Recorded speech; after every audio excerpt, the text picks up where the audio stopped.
chật bia đây con thì vậy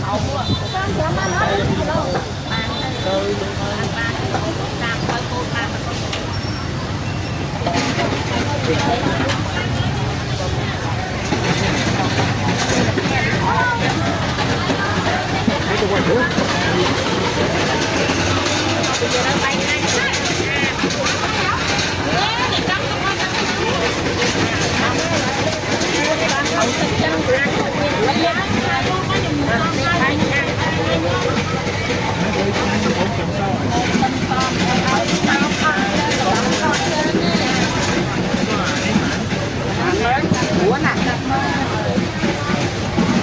con lát nữa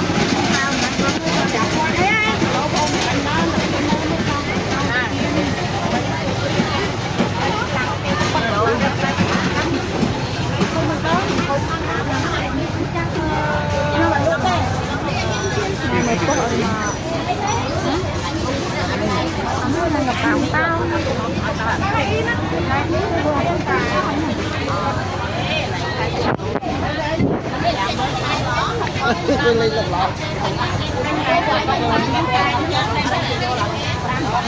nhưng mà lên nhưng mà đôi hai nó nhưng mà lên hai nó nhưng mà luôn rồi lên lại lại nó quên lại luôn